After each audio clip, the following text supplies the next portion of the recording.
Ladies and gentlemen, welcome to the Ross Patterson Revolution!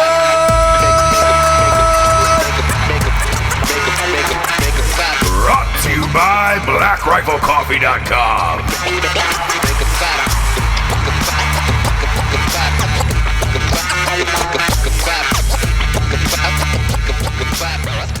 Shablankers, welcome to Ross Patterson Revolution.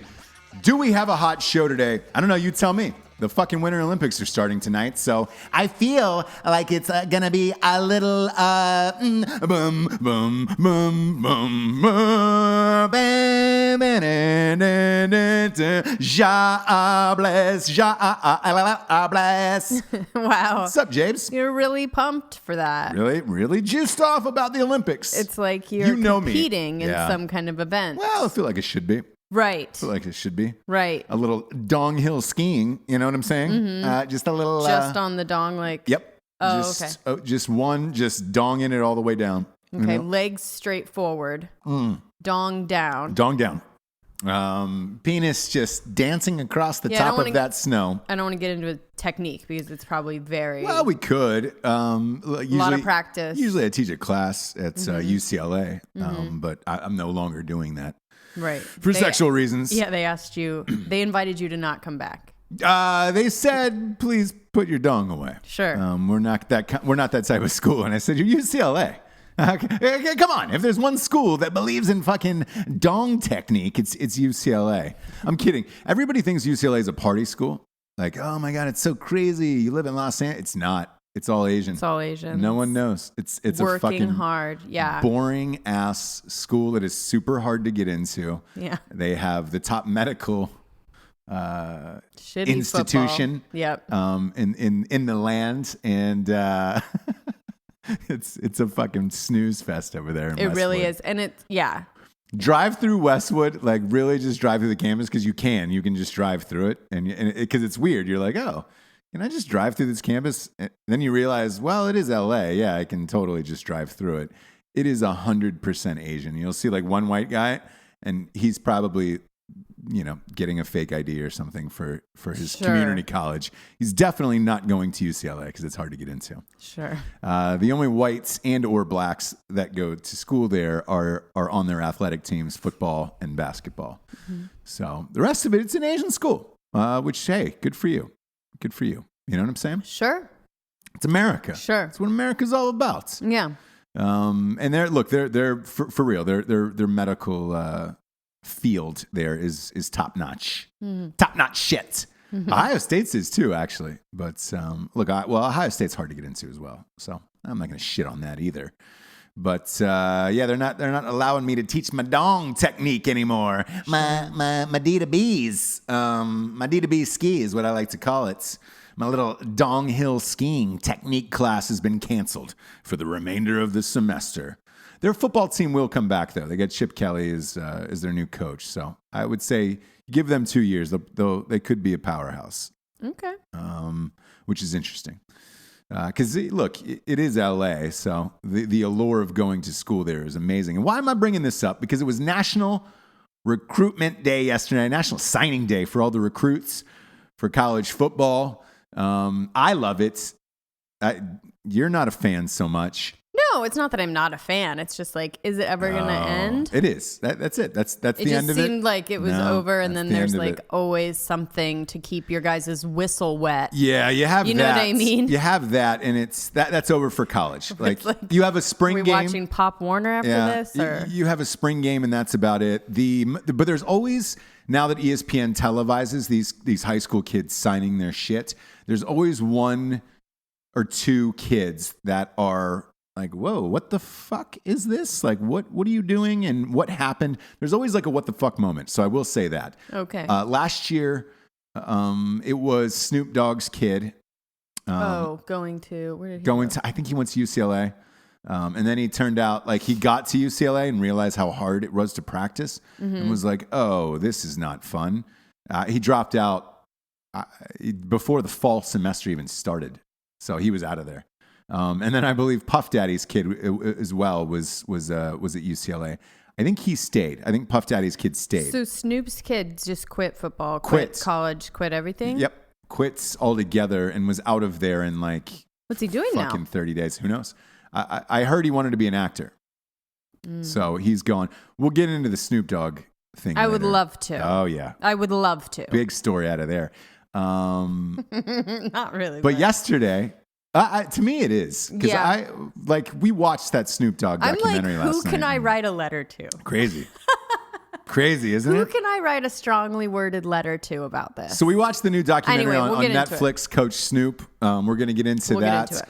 We're going to get into this Quincy Jones interview, which was fucking cray-cray. Burn it down. See you later. But amazing. And you know me. You know I've talked about Quincy Jones on this show. Quincy Jones is the Messiah. You do not cross Quincy Jones. What Quincy Jones preaches is fucking actual gospel. And he's never been wrong, including this article, which there is a gajillion unbelievably fascinating things to talk about, including Marlon Brando, fucking Richard Pryor, and Marvin Gaye. And we'll get into that. But then a lot of dirt on Michael Jackson, which I love because fuck him. Anything to tear down Michael Jackson, you love. I'm into it. But this, to put a B on this bonnet for that recruitment thing yesterday, there was two things that were like oddly like weird and fascinating where you're like, what the fuck, bro? What are you doing? One was a baby. One guy brought a baby on stage. A high school kid? Yes. Get you. With his entire family of like 12 to 15 people. And there was a baby on stage. So when he announced his college, they took this jacket off the baby, and it was in a University of Georgia onesie. Was it his son? No, they asked that, by the way. The announcers asked that. The brother or something? A little brother? It was a niece, yeah. Oh, that's niece cute. or a nephew or something. That's cute. That's fine. It's fine. I thought it was his kid. I'm like, The other one was a kid who got up on stage, and it was because what they do is they say, "Oh, I'm down to 3 or 4 schools," and the hats will be lined up, and then they put on the fucking hat, and it's a thing. Well, the mom was sitting next to him, and she had a University of Alabama sweatshirt on and a University of Tennessee hat on. The kid had 3 choices of schools: University of Tennessee, University of Alabama, and University of Florida. When he went to make his decision, he put a Florida hat on. She pulled down her pants. Her bush was colored 2 different colors. Close. Florida. Close. Even better, actually. What? And for me to say not a spray painted bush is the better option. Spray painted bush? Yeah. Tell me what's better. She got up and walked off the stage. Walked out of there. Like pissed. Livid.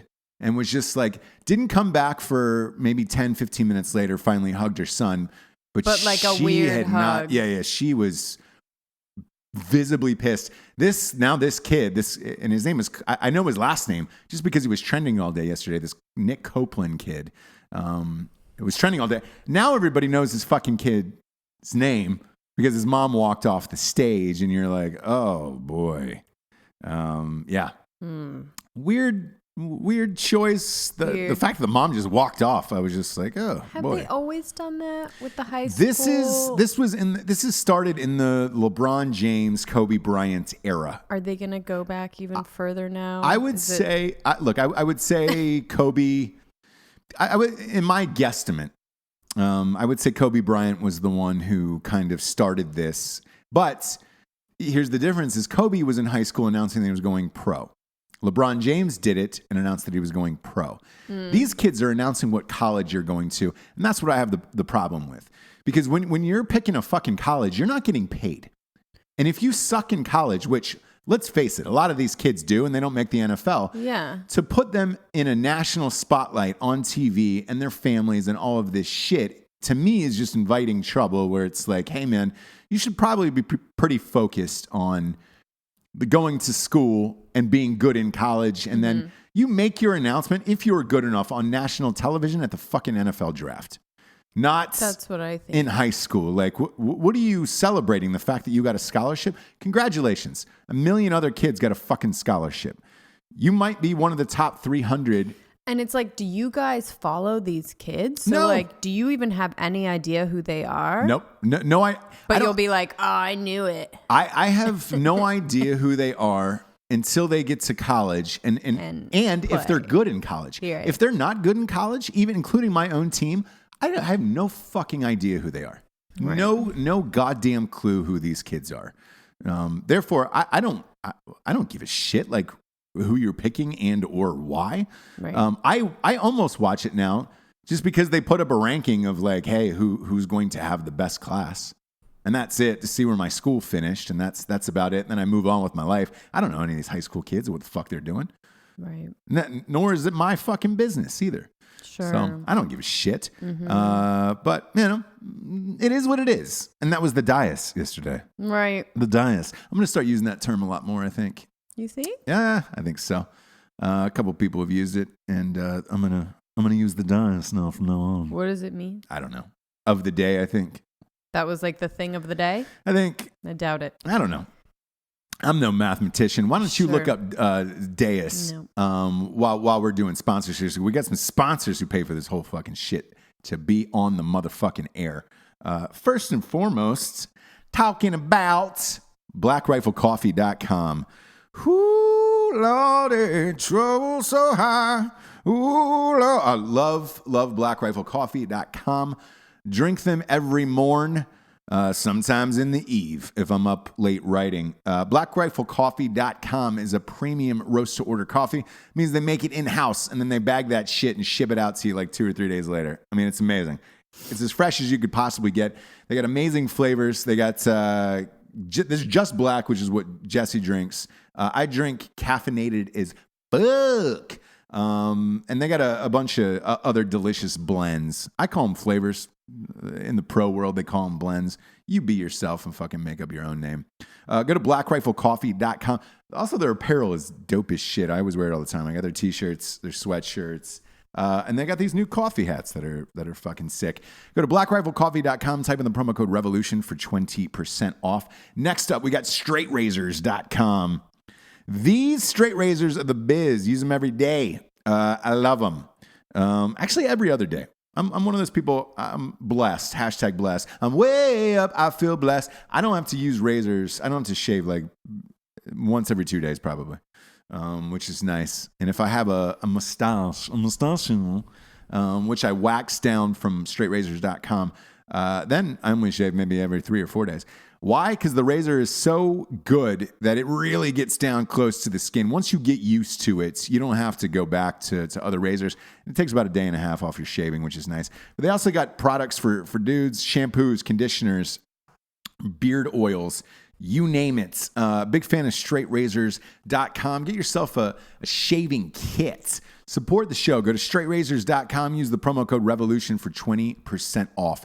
Last but not least, we've got strikeforceenergy.com. James, why don't you give me a sound effect? Boom, boom, boom. Oh, boy. When you go to a Google search to look something up, James, I can't even. I'm gonna go back. I'm gonna go back to second camera here for the video show because it is crazy. How when do you even Google, spell it? Just type in Dais, DAUS, and see what happens. DAUS? Why not? That seems like it should be right. Dais of the day. But I can't one of us has to look up shit because we both can't because then it's just Ross and Jessie look at the internet. So what I'm going to do is I'm going to put this on 2 cameras right here for the video show. By the way, all video shows are available on Facebook, YouTube, and iTunes. It is a separate feed on iTunes. I want you to see how long it takes physically, Jessie, to just to find one term, just a key phrase on Google, and then test yourself against her. StrikeForceEnergy.com is the best energy drink in the biz. You can kick the can, kids. You don't need that shit anymore. They got 4 original flavors: orange, Make America Grape Again, lemon, and original. Which original is still a fan fave. If you hear Jessie's laughter in the background, because she still can't find it on Google. I can't. I don't know. It's crazy, right?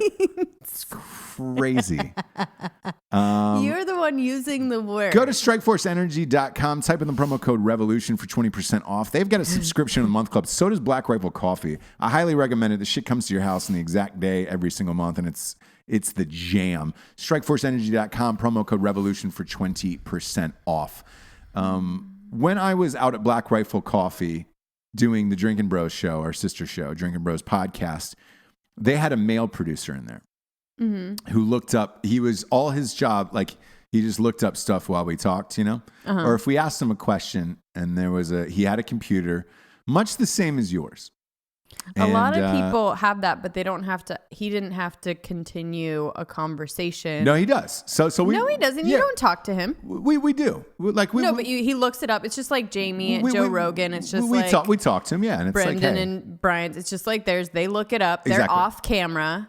Which you were just off camera for a good 5-6 minutes. I switched it off camera so that way people weren't like, oh my God, there's no way she's thinking this hard over a Google term. Oh boy. I don't even know. No. I don't know. We're gonna leave that be. Probably circle back to it next week. Look, kids, I didn't hire her for her smarts. You know what I'm saying? This is a looks only transaction right here. But look, since we don't know that meaning, let's talk about the meaning. Stop using it. Let's talk about the meaning of love. Let's talk about the meaning of love. Please. The meaning of love was brought up in this Quincy Jones interview that took place with Vulture magazine. And one of the craziest things I've ever heard, the first headline that jumped out at everyone that got me to read it was Quincy Jones said that Marlon Brando had sex with Richard Pryor. And I was like, what the fuck is going on? All right, I'm all in. I'm gonna read this interview now. That was the clickbait they used to get me, and this is the one time that I'll say thank God they did. That was the most fascinating article I've read in fucking years. I can't even. It's so good. I can't even put a second of like what was another fucking interview that I read or listened to that was that fascinating. I can't name one. When's another time that someone was that honest? That naming names, that dragging people, like people don't do it. So in this article, he talks. That was the first thing I clicked on, and I got to the Richard Pryor thing, and they asked him another question, and then he was the one who circled back to this and just was like, well, I used to party with Marlon Brando, and Marlon Brando used to have these fucking wild parties, and he was fucking Richard Pryor, Marvin Gaye, and I was like, whoa. So Marlon Brando was the one that was fucking all of them. Yeah, but they were all in. Like, sure. They were fucking each other and having sex and doing shit.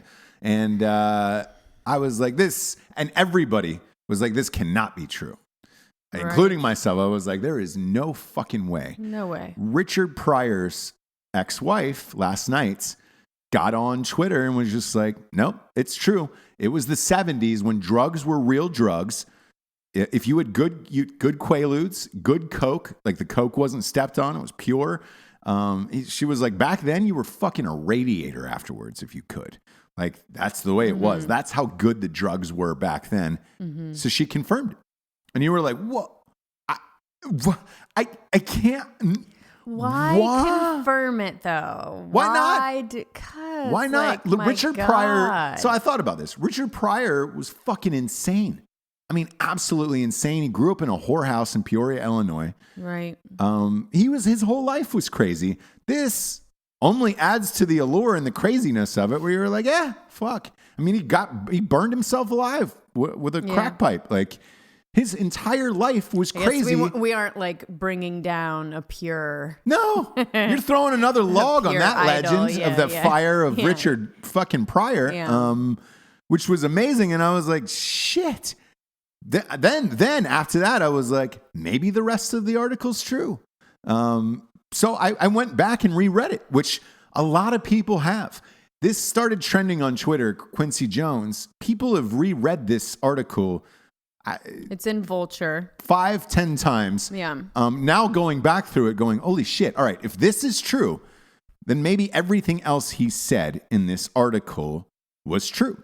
So we're going to go over some of the greatest hits from this article because they're crazy. And look, it didn't stop all the way through. The first one was Michael Jackson, and they asked him what was something people didn't understand about Michael Jackson. And he said, look, Quincy Jones said, I hate to get into this publicly, but Michael Jackson stole a lot of his stuff, stole a lot of his music. He said he stole Donna Summer's State of Independence for the song Billie Jean.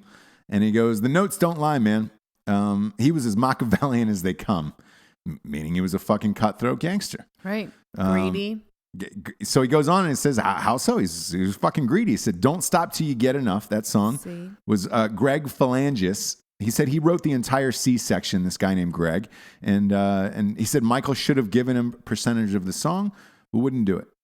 Refused to do it. Like he didn't have money to do it. Right. It's like... the reason I find this in particularly fascinating is by Quincy Jones naming other songs that he's biting from or getting influence on. There is a big story about Ed Sheeran that is going around right now of Ed Sheeran stealing music as well.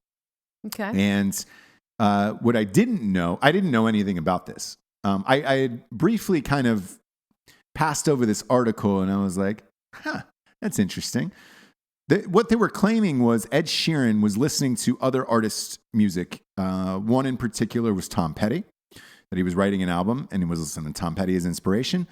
Tom Petty, and again, I'm not a musician, but I understand what they're saying is the notes kind of match up the same, and it's the same sing-songy type of phrase, the same way, which to me is a hard one to justify, right? Yeah. Because Donna Summer's never sued for Michael Jackson or the estate for this. Neither has this guy, to my knowledge. Because I would think that would be hard to prove in court. Turns out it wasn't. Turns out Tom Petty actually did sue Ed Sheeran, won, and is now listed as a writer on a couple of Ed Sheeran's songs. And that happened before he passed away. But Tom Petty and Ed Sheeran agreed to settle it out of court. Therefore, it did not become a news story. However, 4 or 5 artists have also sued Ed Sheeran for borrowing or stealing their type of sound. Same thing. These lawsuits have gone forward, and Ed Sheeran's given them writing credits and a financial cut of these songs. That's weird. Yeah. So with this Michael Jackson shit, when this popped up in this Quincy Jones interview, I was like, fuck, we got the same case on this. Mm-hmm. Makes sense. Now I'm sure people are going to go back and start comparing these songs and finding out, if Greg Phalanges is still alive and see what that's like. They were asking Quincy Jones about the surgery, about all Michael Jackson's surgery. He said it wasn't a pigment disease and it wasn't, that he was trying to... We all kind of knew that though, right? A little bit. I figured as much, but like a close friend now saying it, now it makes sense. He said he got all this plastic surgery because his dad called him ugly all these years and he was physically abused and he wanted to change his appearance. That makes sense. That's pretty common actually with people that are like abused. When they look in the mirror, they want to like see someone else. He just went really far and I mean, completely different to a woman. Yeah. They brought up the Trumps because, look, again, Quincy Jones has been the centerpiece. If there is a fucking Illuminati and you believe this shit, and you believe there is an Illuminati in this world, I am convinced and have been forever, Quincy Jones is the center of it and everybody else spreads around it. I told this story on the podcast a while back. I don't know what number show it was, about when they were going to elect... Or Barack Obama was running for president.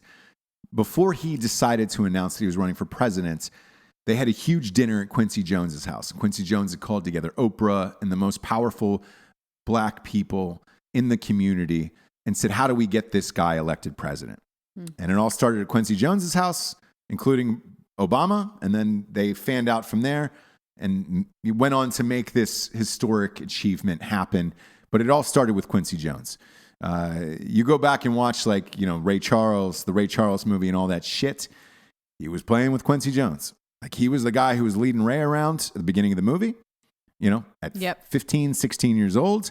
Oh, he has his hands in everything for 50 years. Everything. You go back and look at these Spielberg movies. He scored the entire Color Purple. Right. Like, Jesus Christ. Oprah got an Oscar from it. Mm-hmm. I mean, you're going back in like real films where you're just like, Jesus Christ. I mean, for years and years and years. So you're not only just starting with musicians, but, he moved into movies, politics, everything else. He was friends with the Clintons for a very, very long time. Back when they were running again. He didn't say what the connection was, but he was friends with them when they were running and they got in office. I'm talking about Bill, of course. Yes. But he claims that in this article, he hates them. The Clintons? Yes. And he said that fucking Hillary's just a fucking killer. That's karma's bitch, and whatever she did or has done over the years, that all of this shit was coming back to her now. Yep. He also talks about the Trumps. He knows the Trumps claimed to have dated Ivanka Trump 12 years ago.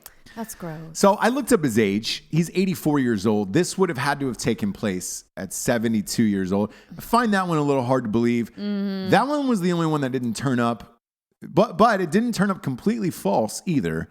It turned up that they had dinner together, that she had called him to have dinner. So did anything happen? I doubt it at 72 years old. I doubt Ivanka Trump is fucking Quincy Jones at 72 years old. Because let's face it. Why would he say that then? Sounds cool. Like, It doesn't sound that cool. It sounds like it's connecting him to possibly a Me Too moment.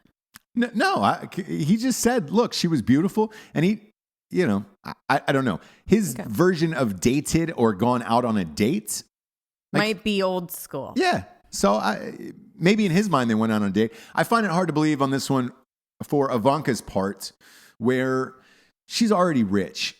The only reason a young, hot girl like that would go out with somebody like that, like Quincy Jones at his age, is to try to make it in the music industry or some other industry. Like, I don't see her going, man, who's attractive at 72 years old? Quincy Jones. Here's the thing. If you want to make it in any industry, like even if she was like fashion, which she is, who would you go to? Quincy. Maybe Quincy Jones. Maybe. Listen, he could get you. You're right. Where you want to go. You're absolutely right. Maybe. But I have a hard time believing that the Donald couldn't already do that shit. Yeah, and that one's rough. So he also said he knew her, the parents. He knows Donald. He said Donald's an egomaniac and a child, and same shit. Yeah, he is. Yeah, probably. I don't know. Yeah. Look, you don't have to like him.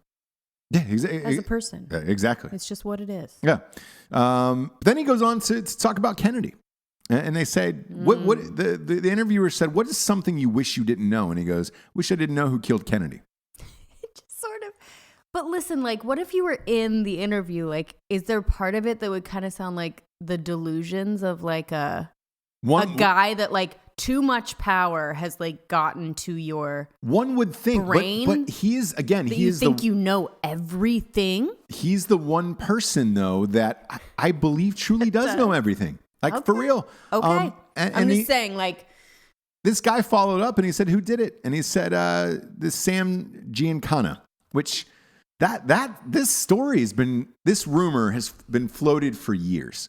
And he goes into more in detail, and he says the connection that was there between Sinatra and the mafia and Kennedy, Joe Kennedy, who he says was a bad man. That's JFK's father, obviously.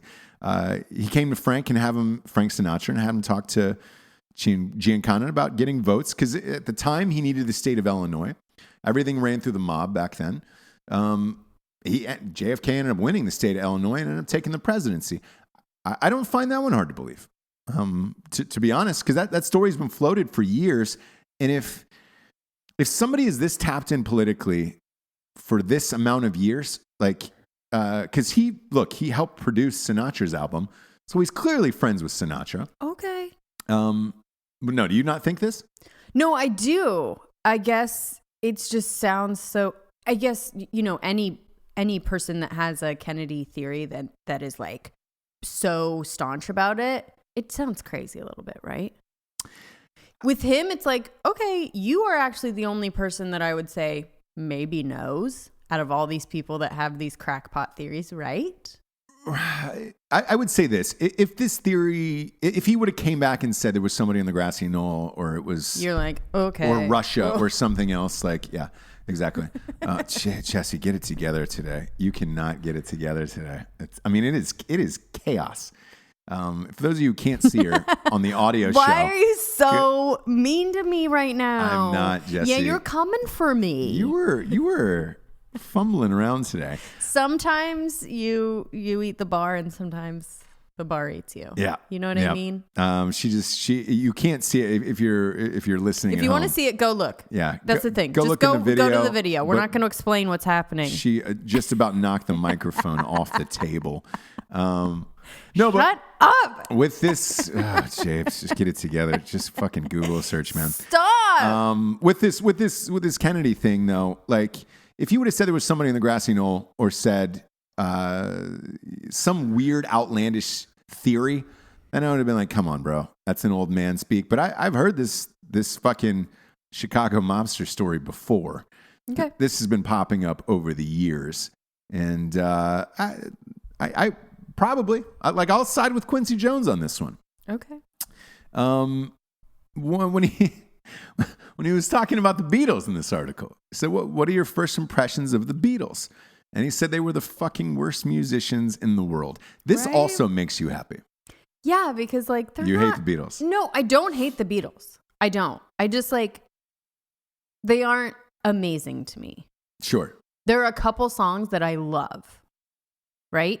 Right. But they weren't like innovative. I don't know. Oh my God. There's no way. There's a funny meme that's like, Britney's Toxic is better than any Beatles song there. You're kidding. Oh my God. I can't even get into this. I know. I'm just joking. I'm just joking. I just don't, it's not a band that I would like put it on and be like, yeah, let's listen to the Beatles. They are what they were, and I respect it, but there's no part of me. What about you? Do you love just like throwing on a Beatles album and grooving? I'll tell you what. I've always been a Stones guy, right? And a lot of people have always gone Stones versus Beatles in this great debate of greatest rock band of all time. It's Stones for me personally, but enough people over the years had said the Beatles influence them in everything. So all of these rock documentaries, every fucking rock book bio I've read always says it was the Beatles who did this, the Beatles White Album, everything else. Rolling Stone put out an issue of the 100 greatest albums of all time. White Album's number 1. So I went back and gave it a shot. Okay. In college, I bought every single fucking Beatles album that was ever made, and I listened to it over and over and over again for like 2 weeks. I was in a music appreciation class, and we had to do this. And you had to appreciate it. Yeah, exactly. You had to do this thing on the Beatles. I was in the camp originally before listening to all of their stuff that the Beatles were kind of a snooze, kind of like a Monkees type band to me, where it was just whatever. The more and more I dug into their entire collection, the more and more I appreciated their genius and what they did. Like, they really fucking changed the game as far as like psychedelics, rock, all that shit. And then the more and more I read on the Stones, when they were like, hey man, we kind of got into drugs and experimenting with our music because of the Beatles, I was like, shit. All the roads lead back to the Beatles. All the roads before that, as far as rock go, probably lead back to Chuck Berry first. As far as rock and roll goes. But they would say as far that as too. Expanding the sound of rock music, yes, the Beatles are every bit as great as I think they deserve credit for. In this article with Quincy Jones, he says that Paul McCartney was the worst bass player he ever heard. And Ringo, he said, don't even think about it, he was terrible. He said there was a time where he was in the studio with George Martin, Ringo, and they had taken 3 hours for this 4-bar thing to try to fix this song, and they couldn't get it. So they said to him, hey, why don't you guys go down get some beer and some food. Just give it like an hour and a half and come back and relax. He called in a jazz drummer, this guy named Ronnie Verrell, came in 15 minutes, recorded the same exact thing that he needed Ringo to record, ripped it the fuck up, and then left. After the band came back, they came back in and said, man, play that track that we were playing, and he played this instead. And Ringo was like, oh, that doesn't sound so bad. And Quincy Jones in this article says, yeah, motherfucker, because it's not you. And they essentially just played this guy's track, which, you know, from watching all these rock documentaries, happens a lot. So, like, who ultimately gets the credit for it is usually something else. You all right over there? Yeah. You got something in your eye, huh? Look, I'm going to get through it. Yeah. But you know, watching that Foo Fighters documentary. Oh, yeah. But those are some talented motherfuckers. Who? Foo Fighters. Yep, two of them are. What do you mean two of them are? You go back and watch that documentary. Dave Grohl was playing the drums, playing the guitars, playing all of the shit, and then over the years, quietly throwing all of these people out of the band because he was playing it anyways, and they couldn't play what he was playing. True. And so they went in, and these musicians would just re-record essentially what Dave Grohl was already playing. So like this shit makes sense. He does look. Quincy Jones does give credit though to who do you like? White guy bands, you know? Yeah. Because he says in this article, he says, look, as far as I'm concerned, you know, rock and roll is just stealing from rhythm and blues. So all these white musicians were just stealing from black musicians, blues artists anyways. But that's what they say. I mean, the Rolling Stones openly say. Like, always say it. Absolutely. Absolutely. So, and I mean, I don't know if that's good enough. Probably not. We stole from you, but we really liked you. Thanks. I don't know, because it's like, you know, originally, where did it go? Like, was it Elvis? Was it, who knows? It wasn't Elvis, but yeah. I don't think so either, but there is no definitive person that you're like, that's it. The guess has always been Chuck Berry.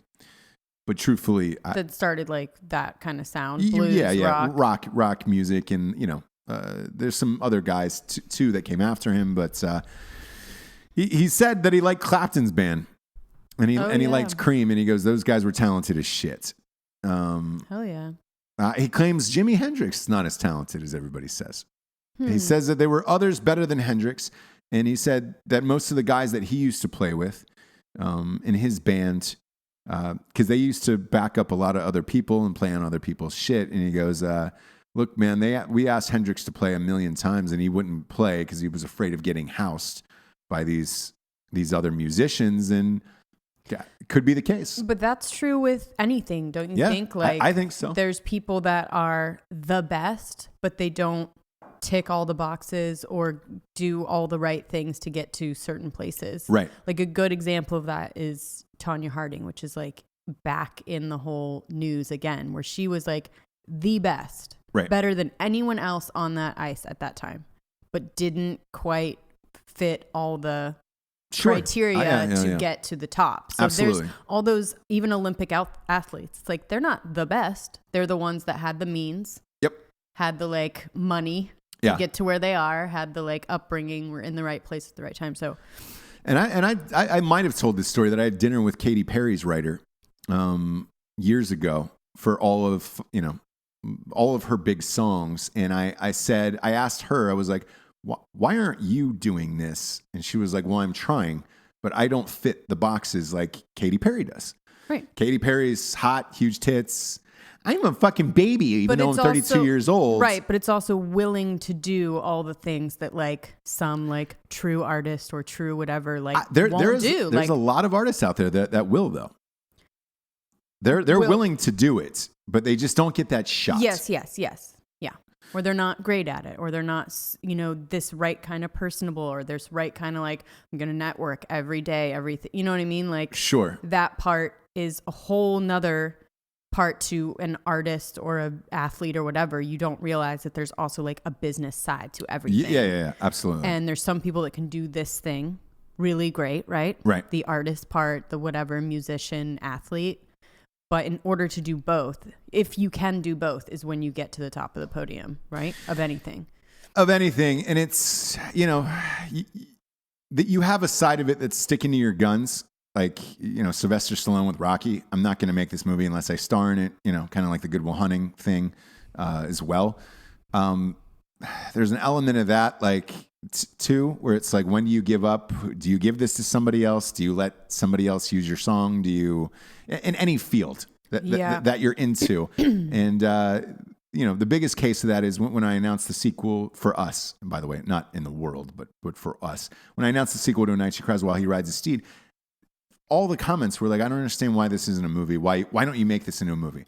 It's a gigantic budget, and a studio is not going to give me that budget. Right. If I turn this book over to fucking Will Ferrell or Danny McBride, would this get made quicker? Yes, it would. I don't want to do that. So I'm the one that's impeding this, probably. It could really easily turn into that. What was the Western that Seth? Exactly. And you could tell that that's not what he wanted to do. 1,000 Ways to Die in the West or something like that. Yeah, like it could have been funny, good, whatever, but he insisted with someone else starring in it. He insisted on starring in it, right? Yeah. And then on top of that, letting a big studio ruin it. So both those things. I would say this, Seth MacFarlane had total creative control on that because he was just coming off of he's Ted. Just not great. Yes. He's not great at that. And I think, look, by the way, I'm saying this with pure love for Seth MacFarlane because I've worked with him and he's the fucking greatest dude on the planet. However, he wants to star in shit. And that is crazy to me. I think that stems from other reasons, but, it is what it is. He's currently starring in a Fox show right now. The Orville. Oh, that's right. Yeah. Forgot about that, huh? About it. Forgot about Dre. Didn't even want, I would never. Never Don't forget you dare. about Dre, yeah. Don't you dare. Forget about Dre. I wouldn't even give that a look-see. So because I know he's not a leading man. He's not good enough. Anyway. Yeah. So that's an example of someone that is sticking to their guns despite probably a lot of people being like, hey man. So there's that fine line too of like, when do you, what is it? Kill the puppies or what do you kill your baby. Yeah. When do you go like, okay, this would be better if this happened, or there's no way that it would be better. Yeah. I don't know. For me, my answer is simple for A Night She Cries. And then the sequel is, I've been playing St. James, this character, in films now since 2010. Done 3 movies, I think, with St. James, and the audio book for it. It's like everybody knows that character already, so I can't just give it to somebody else and everybody, anybody be cool with it. Mm-hmm. People who were originally fans of it, there would be a fucking uproar for it.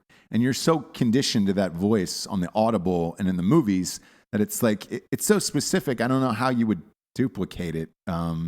So it's kind of the only option. And also, like, I just don't want somebody else to fuck it up. And that's me. And like, I'll be willing to fucking ride down that train with it. But, that comes up a lot in different artists' life and music and everything else. So who fucking knows, man? Yeah. Who fucking knows? Yeah. He would not say anything negative about Bill Cosby. Which I find really interesting. You'll go in on Trump again? Yeah. Do you know that people are going to see it? No. Are they really? Yeah. I read that he was going to do stand-up. He's been getting up. That's crazy. And part of me wants to think that the people that are staying are like just wanting to see the train wreck. Right. I hope that they're not like, because it's a lot of times it's a surprise. He'll just get up. It's not like they've gone to like see. Yeah. I think if he put it out in the press, what? I mean, a rapist is just like sitting up there like crazy, telling stories, and we're just rapping about life. Yeah. I think there's I would say 25% of the population who grew up with Cosby doesn't want to believe that shit. Okay. I don't want to either, but when that many people, you have to, right? Yeah. You have to. I mean, come on. But anyway. You have to. So he wouldn't drag him. No, he just said, were the allegations a surprise to you? The interviewer said, and he said, we can't talk about this in public, man. I just don't want to. So like, I think he knew.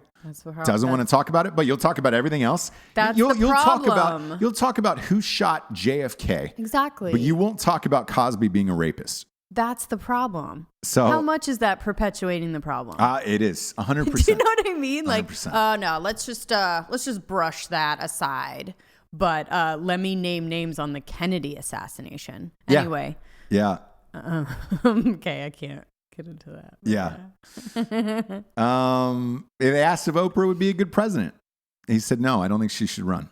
Which that was surprising to me. Really? Yeah. Again, knowing. Well, they've been besties for years and years and years. So if Oprah has always said she looks up to him. And I didn't know anybody that Oprah looked up to. Quincy Jones is the only person she's ever said, this is the guy that I look up to in life. Mm-hmm. So I would have thought, being in their close friendship, he would have said yes, but he said no. He said, I don't think any more people who aren't in a position of leadership should run the country. And that was a shock. She doesn't want to. You're going to love this one. Let's get over it. Yeah. They asked, is U2 still making good music? And he said no. Ugh, thank God. Yeah. And Bono, by the way, is one of his best friends. They do a lot of charity work together around the world. They have for years and years and years and years. Oh, yeah. Did he kill himself after this interview? Well, look, here's the thing about Quincy Jones. The way he says it is, if you're Bono, I don't think you can get pissed? Yes. And I'm going to read you the direct quote. He said, I love Bono with all my heart, but there's too much pressure on the band. He's doing good work all over the world. Quincy Jones said he worked with him and Bob Geldof on debt relief all over the world. And it's one of the greatest things he's ever done. But he said there's too much pressure on the band to put out a good album. When I thought about it, I was like, he's absolutely right. Yeah. I think when U2 became U2 and started doing these crazy concerts, I mean, they've been doing crazy concerts for years, but like as shit got bigger and bigger, you need a hit album to fill up these stadiums, and you need these rock anthems that we always call it. With the drum. Yeah, exactly. They've run out of them, and they're hard to make.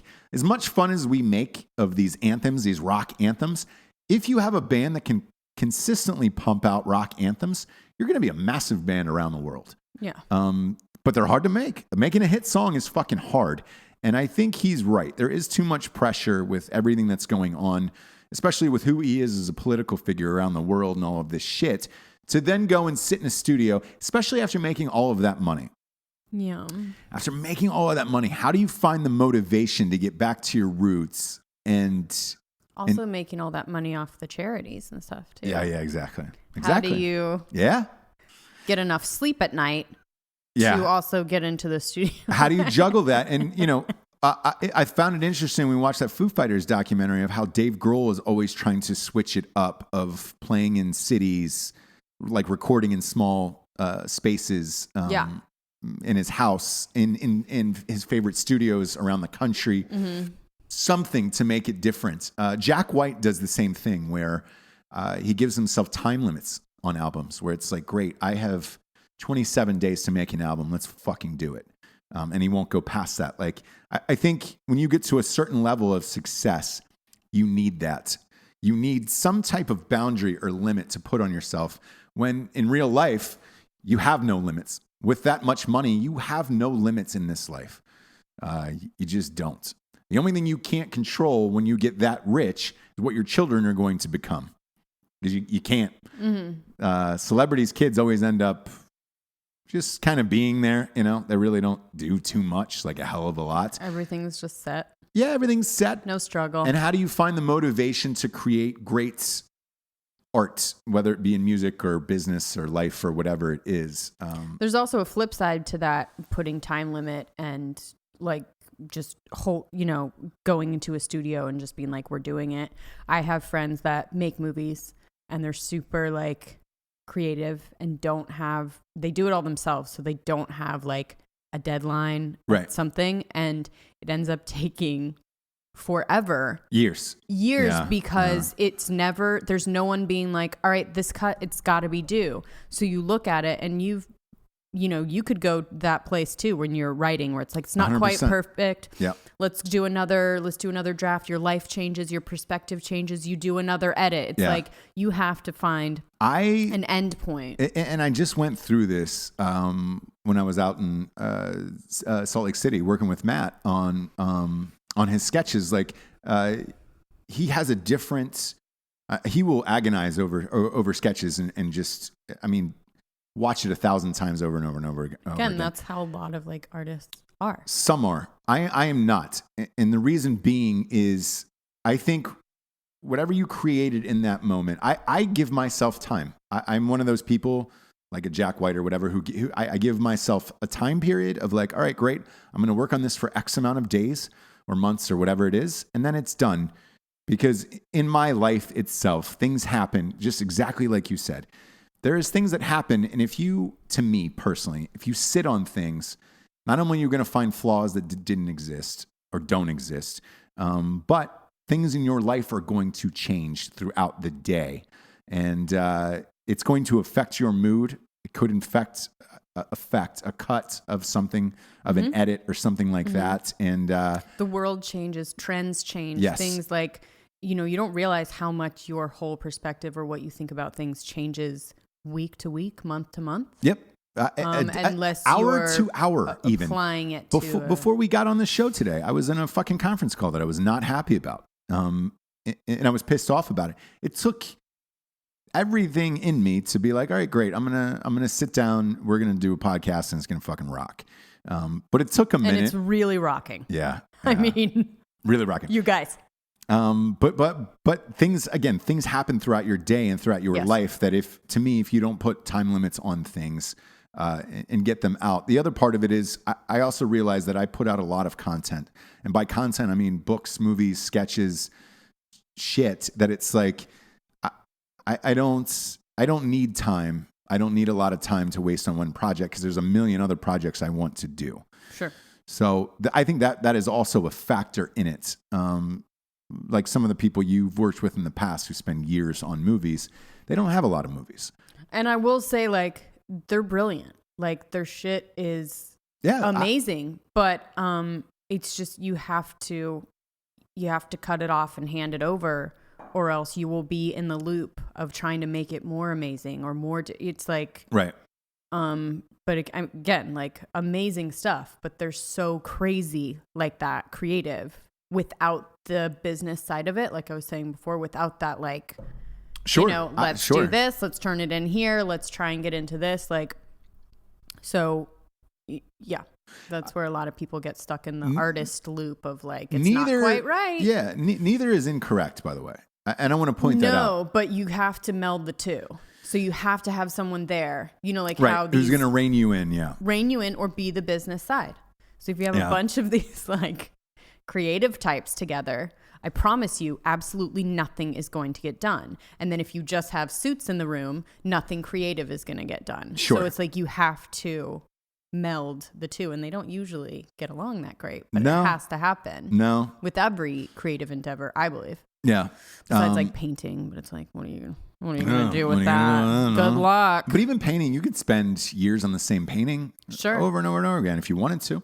Sure. It's totally... And it will never get into a gallery, and it'll never leave your Or you could room. be dead and you could end up like Picasso or something, and it's just like everything was brilliant. You didn't need to spend all that time. Or Picasso maybe you did. wasn't that good. Who knows? I have a problem with fucking art. I hate museums. You heard it here, folks. Yeah. Oh, hate museums. You know how I feel about museums. I look at art, like I don't understand great art, and there's so many forgeries out there that it's like I have no idea what's real and what's not real anymore. What was that documentary we watched? And there was like 80% of art is like forged or something like that. Yeah. It was a crazy high number. Same with wine now. Like wine is being forged. I think they kind of like have a handle on that, but for a while. Boy. Yeah. So look. Thankfully, I don't have enough money to buy those bottles that would be forged. So like I'm good. Like would you buy $100,000 bottle of wine if you could? No, but that would be like, I don't know if you feel like that with whiskey, where it's like, it feels a certain, like if something happened in your life that was like, fuck yeah. Yeah. And you're celebrating with like, you know what I mean? You made this amount. It would feel good to celebrate with like a really expensive glass of whiskey, right? So for me, it would be like, oh my God, like you're pulling out that bottle or whatever, right. and I'm going to try it. I wouldn't personally buy it. Gotcha. Because I drink wine too fast. Sure. For it to make any sense. Yeah. But yeah, that would be like a good celebratory moment for me. Gotcha. Like it wouldn't be the whiskey or whatever, but it would be. I remember the first time I splurged on something like that, like something really great happened in my life, and I was like, give me your finest champagne. Oh, okay. And they brought it out. We had it, and to me, it was shit. Champagne. Yeah. Champagne. I don't know. I've had great wine before. We talked about it on that Jennifer Lopez episode. Yeah. Great wine does make a difference. I think so. So does whiskey. Yeah. Whiskey does make a difference as well. Mm-hmm. Champagne is not one of them. No. But yeah, I don't know. But in this article goes on to talk about We Are the World. He did We Are the World. Yeah. Motherfucker's done everything. Oh, yes. He's done everything. Oh, yeah. And he's in the background of everything, basically. Yeah, he produced that. Or ever. And he said, I heard, he goes, this interviewer said, over the years, I've heard rumors that a bunch of artists were unhappy with that song and they didn't like that song. And he goes, it's not true. Only one said that, and only one was a problem. And they were like, oh, who was it? And he goes, it was Cyndi Lauper, and she was a fucking bitch. Really? I thought it was Dylan. No. Maybe it's just that shot of him just looking miserable. Well, Dylan always looks miserable. Look at every shot of Dylan. He looks miserable. Bob Dylan. But yeah, he said she was a bitch, and he just wanted to record her shit and get her the fuck out of there. He was like, yeah, she came in, she had a bunch of bracelets and necklaces, wanted to do a bunch of takes. And like shaking around. Yeah, and all you could hear it was in the mic, and it was just like, she was like, just get her the fuck out of here. He said, they asked what musicians deserve more acclaim. The brothers Johnson agreed, James Ingram, and then Tevin Campbell, which, remember Tevin Campbell as a kid? He was like a child artist. No. He was supposed to be like the next Michael Jackson. Oh, okay. And I don't know any of those. He was pretty good, but like, I don't know, kind of Bobby Brownish to me, but like as a kid, like, but more clean cut, like Bobby Brown New Editions style. And I was like, that was a weird one. I was like, Tevin Campbell, really? Okay. That's kind of crazy. And then, he goes on to talk about, obviously the fucking sex story with Brando. He really gets into it. He gets loose. Which was confirmed. Sure. And then the last of it, he was talking about the album. There was a tribute album that was made for him, and a bunch of artists, like rappers, were going to do tributes to like Quincy Jones songs that got made. He said he didn't want to make the album, but the rappers did, and he felt like, he needed to do it for them, but he was just like, man, I didn't want to fucking do this shit. And he goes, well, how did you think it turned out afterwards? And he goes, I think it turned out shitty. And he was just like, they did it. I agreed to it. So he's like, I can't bitch, but he turned out shitty. And he goes, trying to talk to fucking T-Pain about shit was crazy, and he doesn't put the time in, and he's lazy. And they asked T-Pain about it, and he said, yeah, it's true. That he was lazy, yeah, and he didn't put the time in. He said it was fucking true. So nobody denied any of this shit. Well, you can't. It's Quincy, right? You can. Fuck yeah, you can. Like Ivanka Trump came out and said I had dinner with him. But yeah, and by the way, in this article, it was related to the fashion world. So yeah. Kind of surprising, if you will. Lastly, they asked him, is there any artists you like today? Because he thinks today's music is garbage. Sure. Across the board. Agreed, kind of. Mumble rap and all of that shit. He was just like, and his reasoning for it was exactly what we said. He was just like, look, music today, he goes, you have all these people who want to be famous, but not actual musicians. So therefore, they're not taking the time to learn how to read sheet music, to learn how to play instruments properly, like to learn the scales of all of this shit, which is back in the day you had to, and that was the only way you could join a band or do things. Yeah. Whereas now he goes, it's all beats, loops, and shit like that. And he goes, you don't really have to be good to do it. You know, you get a catchy hook or something, you're good to go. Hey, you could be like the Beatles. Which is totally true. Like I do rap songs. Yeah, I caught that, James. What? Yeah. You could be like the Beatles. Come on. I can't even, that one I can't stand for. But you know, I do these comedy rap songs. Mm-hmm. I buy the beats pre-made. I am the first person to tell you, like, I can put a song together, but it is literally edited line by line, essentially. You're not a musician. I'm not a musician. Right. I don't understand notes. Mm-hmm. I don't understand breaks. Any of that shit whatsoever. I hire a producer who does, and then I put those tracks together and boom, they're fucking sweet. But I do write them. I do write the music. Mm-hmm. I just didn't know nothing musically about it. These songs to do it. I've got to have somebody to arrange it for me, which is kind of like everybody else in this world. Like rapper-wise, you can rap without knowing anything about music. Yeah, the producers do all of it. And it's like, dude, you will never know anything about music. And that's totally true. The ones that he said that were great today, he did say Kendrick Lamar was awesome. Okay. He was a big fan of Chance the Rapper. Okay, nice. He was a big fan of Ed Sheeran, Sam Smith, and the producer Mark Ronson, who we just watched that documentary about. Oh, okay. On Lady Gaga. He did Lady Gaga's album. Yes. And he goes, Mark Ronson is a really talented producer. So it wasn't like he shit on everybody completely. He did say, hey, these people were great, and the rest of them, you know, are shit. Here's why, and X, Y, and Z. And it was just like, God damn, Quincy Jones is dropping bombs in this motherfucker. And it was spectacular. Like, it was goddamn super fascinating read. It was Burn It Down to me. It was like, yeah, but at 84, you know, and you're Quincy Jones, like, shit, he's seen it, done it all. If there is a guy to ask the truth of, like, that, Quincy's your fucking dude for that. So, unbelievably fascinating. The other thing I want to get to is the Crocodile Dundee movie. Not real. That's not crazy, though. Crazy.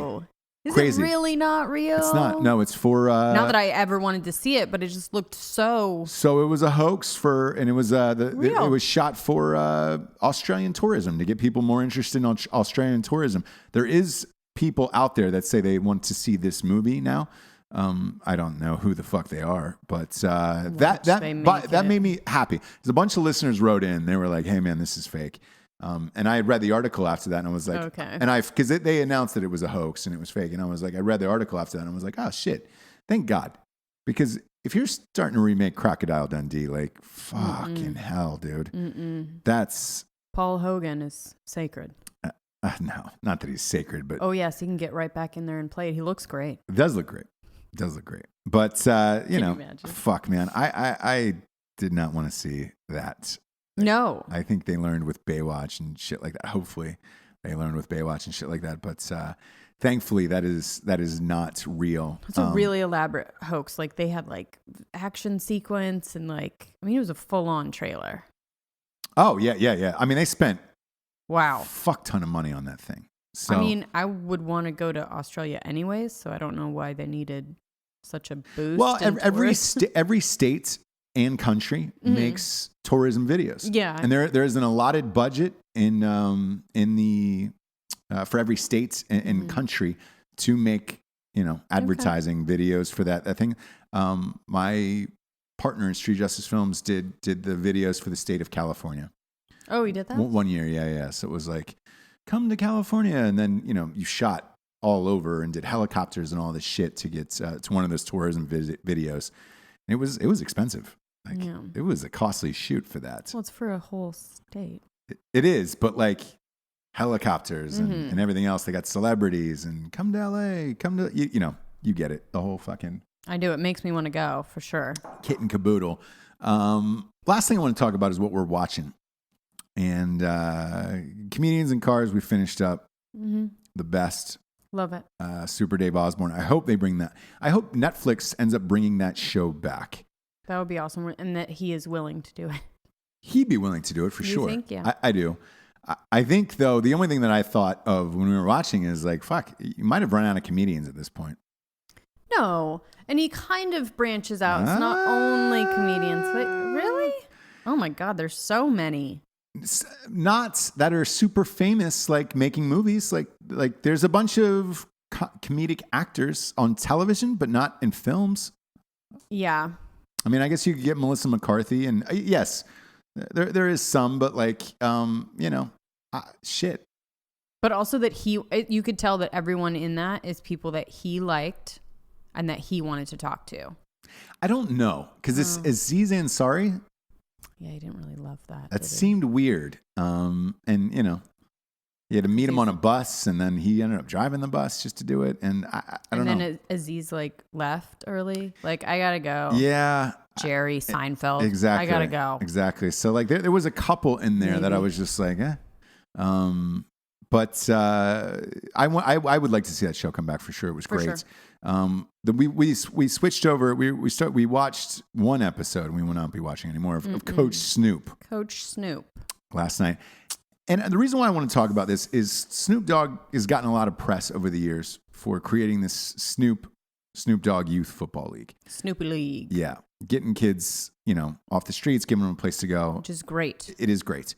And they have like nice uniforms. They travel. Foots the bill for all of this stuff. Yeah, they travel to other states, play other teams. Like it's they practice 5 days a week. Yeah. 5 days a week. They're picked up from their house. I mean, this is really good stuff. It's great. The problem is he hires a coach for these kids who is the worst human being on the planet. Yeah. He says the word fuck every other word, which is fine in real life, just not fine in front of 12-year-old kids. It's fine even, I think, maybe in college ball. Yeah. Do you think? Yeah. Get the fuck over here. Like, when you're... Because you asked me, you turned to me and you said, when you were playing high school football, did your coach talk to you like that? And I said, no. No, he didn't. No. And he would get angrier than all hell, but he never fucking said fuck one single motherfucker, time. Get the fuck over here. No. What the fuck are you doing? I mean, it was like this to these kids. Not one single time did anybody on our coaching staff, and we had a big coaching staff. I went to a huge high school. I would say there was probably 10 coaches. And I don't think I heard one of them say the word fuck ever. Yeah. And this was a big coach who was known for being aggressive. His father was a famous college football coach. So like if there was a guy who would have done it, it probably would have been this guy, and he didn't do it. Right. The coaches didn't swear. And like, you remember that growing up, we swore behind the coach's back all the time. For sure. Yeah. And that's okay. I remember. You can do that, but you will remember that the person that you're supposed to be looking up to, yes, the man, does not curse at you, doesn't lose his cool like with other people. Yeah.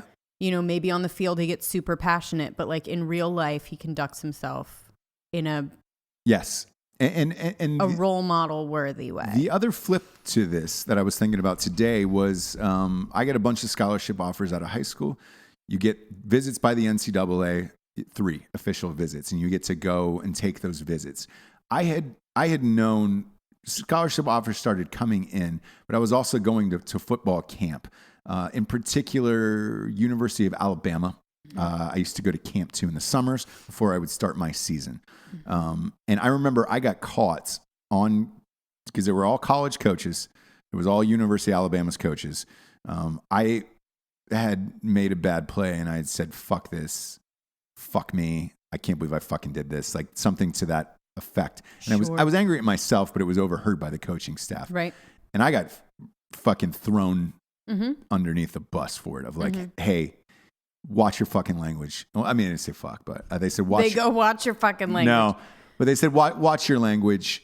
We don't talk like that out here. Yes. If anybody's going to talk like that out here, it's going to be us. And even then, we're not going to talk like that. Sure. And that's what I would expect. Yes. In ages, younger than 17, 18. Even then, like I was 17 at the time, and it still was not appropriate for me to swear on a college football field. Okay. And I learned that, and I will say this, I'm glad I learned that lesson, because when I took the rest of my visits, I knew that even in passing or joking or in casual conversation, that I couldn't say fuck every other word to people or at all to these coaches, the coaching staff, or any of the people that were taking me through these visits. Because it got back and you look like a shitty person for doing it. Yeah. And when you're older. Yeah. But it's still low class. Like, I know even when I say like, fuck, it's not cute. It's just like the way that I'm talking right now with you. Do you know what I mean? Right. I know that it's not like attractive. It's actually like, I think it's kind of not attractive when it's every other, when someone like curses a lot, it's very like jarring, don't you think? It can be. We're like whatever, but I don't know. I've been doing stand up for many years, and off and on, I would say. So when I started, I think I was 16, and I think I quit around 23, 24, somewhere in there. And I use the word fuck a lot. Right, and I think at a certain age, a lot of people do. They can say it. They're allowed. Nobody's telling them. They're in that group, whatever it may be. You're with your buddies. Right. You say it a lot. And it's like, it takes a certain situation or a job interview, or you like say it in front of someone's mom or whatever for you to be like, oh, can't say that all the time. All the time, right. And with your buddies or whatever, it's like, go crazy. But and if it's jarring. Yeah. And if you're a parent, try to make it through one episode on Netflix of Coach Snoop. Just the pilot episode, the very first episode, and see how that coach is around those kids and what happens throughout that show. You'll be blown away. You'll be like, oh gosh, we could really do a lot better for these kids. Yeah. If you're going so far as to like buy them these nice uniforms, pick them up every day, fly them to games, like you can at least pick someone that's going to be a positive male role model for them in their life. Snoop Dogg, I think, is when he's on the field. Like, if they look at his videos or whatever later, that's fine. But he doesn't seem to be doing that. He seems to be being like, you need to conduct yourself in a certain way. Yes. And also this guy, on top of cursing, that's not the only thing. It's like there's an airplane incident where he's like yelling at a woman stewardess. Yeah. They get kicked off the plane. Yeah. He's fuck every other word, yelling at this guy. And then when they get to the game, he's yelling at the other coaches, fuck this, you motherfuckers. So it's like, this person is teaching those kids. He's with them 5 days a week. Yeah. So this person is teaching those kids how to be, how to talk, how to act when you're disrespected. Yeah. It was, yeah, exactly. It was cringeworthy. Would you say that that's a fair assessment? Like, you're like, oh boy. It's cringeworthy because you're just like, oh, I get that, like, that's probably better than what these kids are seeing at home. And these kids are from the ghetto gang, like, the shit. So, like, this is better. But it was just like, oh, God, we can do better. I know. You can relate to kids and get on their level, even from that background, without talking like that and acting like that. It was crazy to see. It was super crazy. So like that's one that you should probably pass on. Yeah, because there's other people doing stuff like that. Like there's this guy in New Orleans that's like, started this band. Oh yeah. For kids. Yeah. And he's like positive. Was he like a football player, I think? I forget his whole story. He was something like that, and he started a whole like band. They go like same thing 5 days a week. They go there after school, and it's like they learn to conduct themselves in like at least a little bit more noble fashion. Yeah, I don't know. It was hard to watch, you guys. So tell us what you think. Yeah. If we're off base and that's like the way that you get through to people, kids that are like going through that, I have no idea. By all means, right into the show. But yeah. It was hard, and there's nothing to watch, you guys. Right now. Zero out there. Oh, because we've watched The End of the World. Watched everything. It is what it is. This will bring us to the revolutionary figure of the day, shall we, Jabes? We shall. Revolutionary figure of the day. It's going to Quincy Jones. Like, it is obviously going to Quincy fucking Jones. Not? Again, if there is an Illuminati out there, I am convinced he would be the center of it. He's the eye in the Illuminati. Like, That eye in the fucking pyramid, it's Quincy Jones's eye. I'm convinced of it. Sure. I think if there is one guy over the course of the last, since the 50s, I would say 70 years, because he was playing with Ray Charles at 14 or 15. It's Quincy Jones, who's been around for all of the time. His bands traveled the earth. Literally traveled the earth, just trying to find the best musicians. So, he's been to Brazil. That guy went all over the world and back again, and has found success in every single avenue of everything he's ever done. That guy is truly a revolutionary figure. Because if you're looking for a guy that just played with, horns with Ray Charles and then made this entire life possible and got people elected presidents, I don't know anybody else who's done that. So Quincy Jones, you to me are the revolutionary figure of the day, my man. And I wish there was more interviews like this, and I wish there was more articles like this out, like famous people who would just drop the hammer like this. Because it's entertaining as fuck, and again, no one really is disputing any of this. So it's, everybody's come out and said it's true. So I got nothing for it as a rebuttal. Neither is anybody else. Usually people come out and talk a bunch of crazy shit like this, and then, everybody will come out and dispute the facts of the claims in the piece or the article or whatever it's about. No one said shit about this. So super interesting. If you get a chance, definitely check it out. For Jessie Wiseman, a.k.a. the Jables, I am Ross Patterson. This is The Revolution. Good night, everyone. Good night. Ooh.